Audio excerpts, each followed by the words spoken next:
Welcome back to another exciting video. And what we're going to talk about today are the two guys that out Simon and Garfunkel'd Simon and Garfunkel.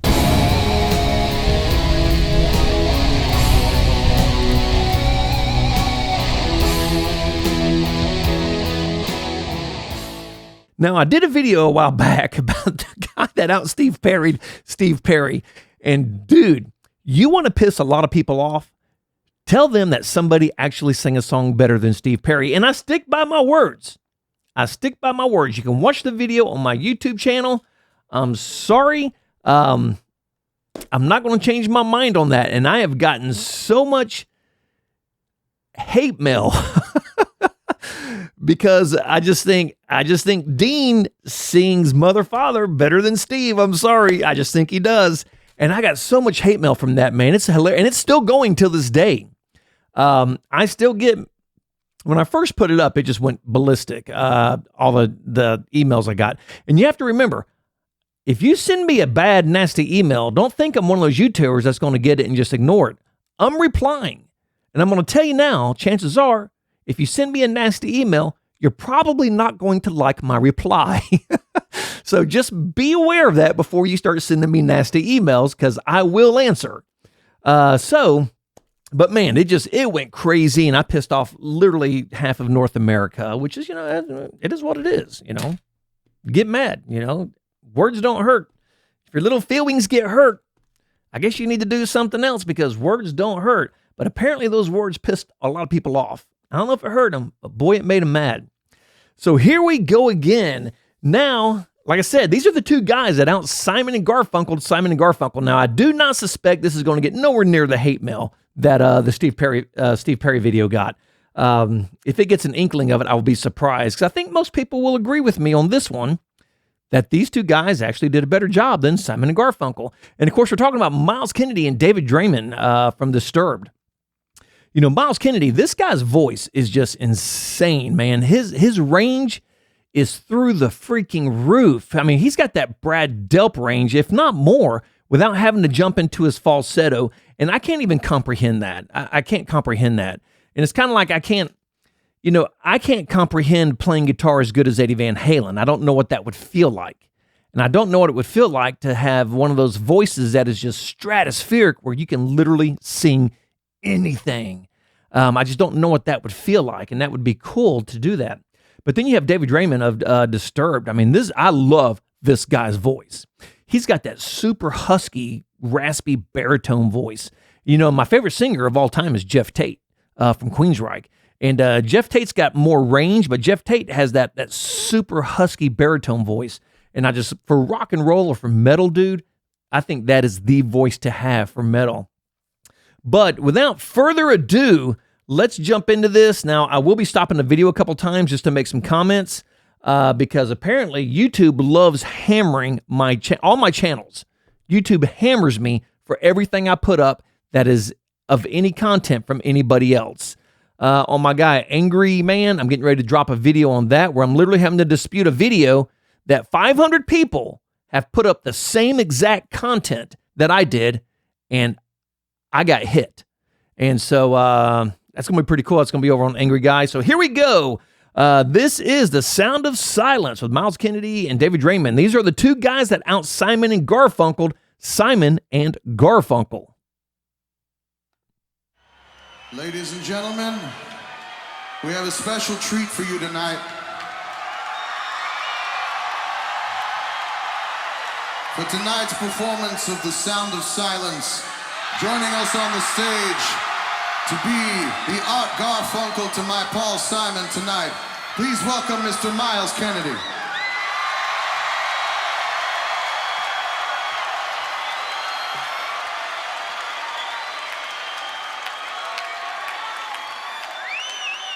First off, before the song gets started, I can appreciate this. I've played in front of some fairly big crowds in my day. An audience, let's put it that way. I would love, for one time in my life, the only thing I really wanted was to walk out in front of 50,000 people and get a chance to play. And I played in some fairly decent sized audiences, but nothing like this, man. To walk out on stage and to hear that crowd erupt. I think that would just be absolutely awesome. Now fire up those lighters and those cell phones and hold them up in the air, people. Now's the time.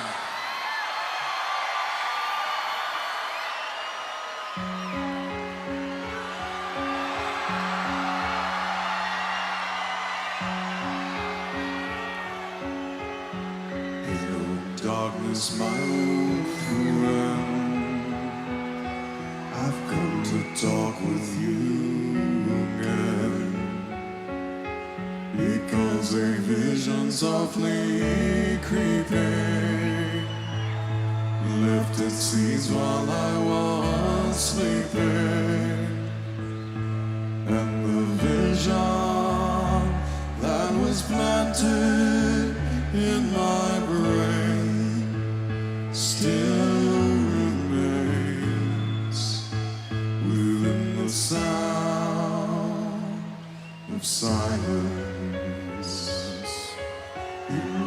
Okay, before we get into this next one real quick, and I'll let it play a little longer next time. These guys are doing an absolutely fantastic job with the harmonies. The guy that's singing the melody, David Draiman, the melody's easy. Singing the harmony on top of such a powerful voice is, it's actually very, very hard to do, because you got to make sure that you can hear yourself extremely well in the monitors, but harmonizing on every single note in a song, I mean, to some people that might be like, walking and chewing gum. To me, it's actually hard to do an entire song, to do a harmony over an entire song, because, you have to be on pitch all the time.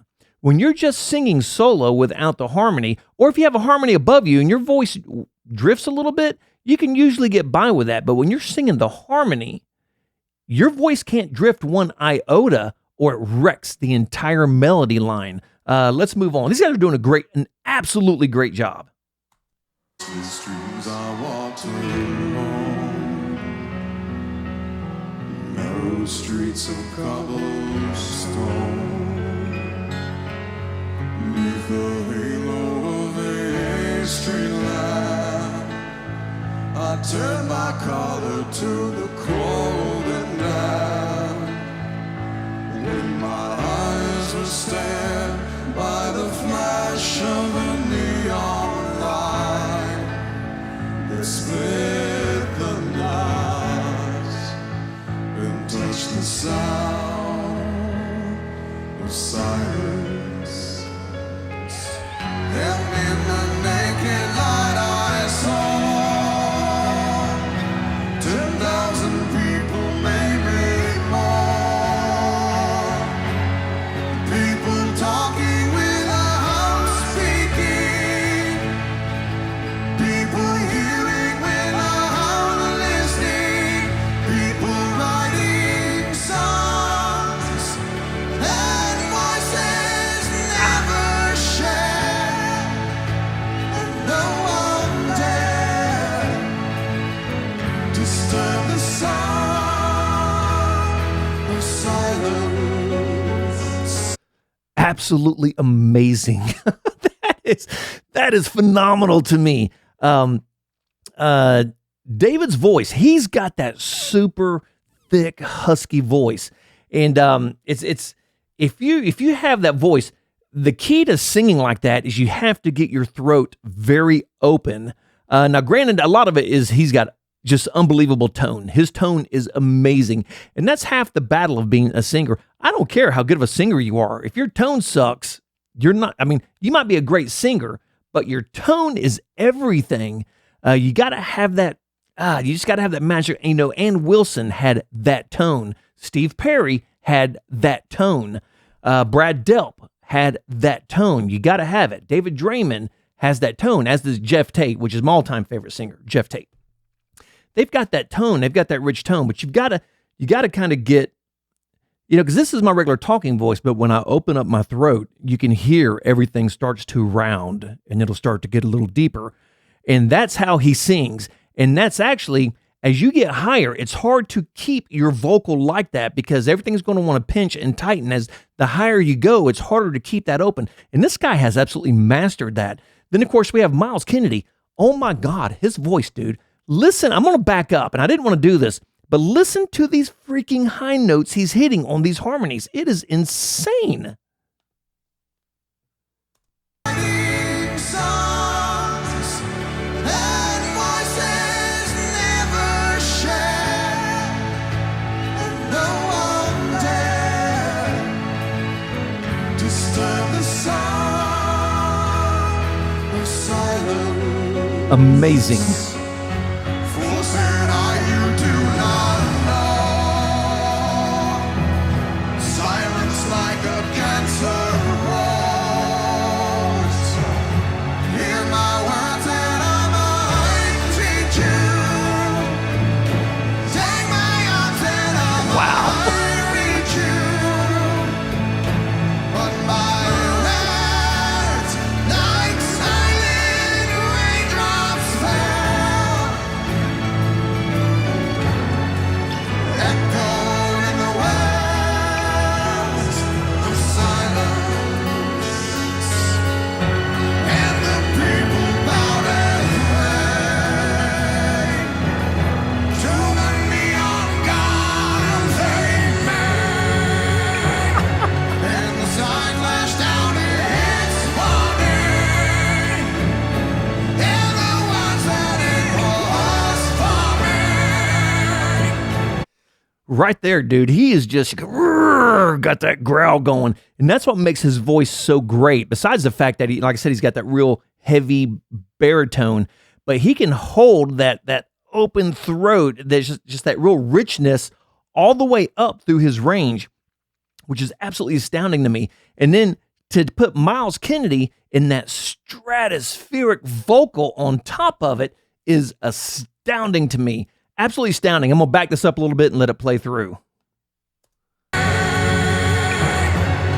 the sign flashed out its warning, and the ones that it was for me.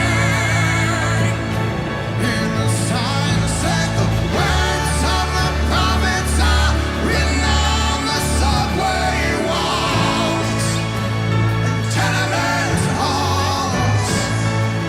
Whispered in the sound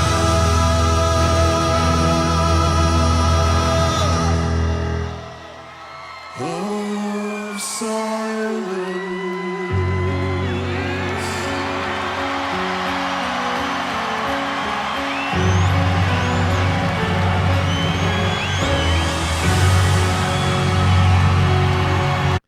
Absolutely insane. And I'm going to jump out there. In my personal opinion, I think this is the best cover song ever done. Ever done.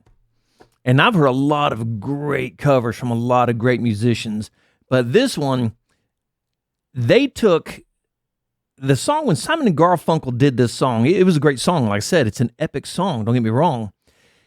And it had a lot of emotion, but it did not have the power. Dude, they added the power to this song. This song is shockingly, incredibly powerful with these two guys doing it. And I think this might be the best cover ever done of one of these, these epic songs. And you may agree or disagree with me, but these guys hit this out of the park. And they 100% out Simon and Garfunkel. Now, if you disagree, let me know, and I will let you know how wrong you are. Because you know what? The great thing about opinions is everybody has them. That's why they make chocolate ice cream, because not everybody likes vanilla ice cream.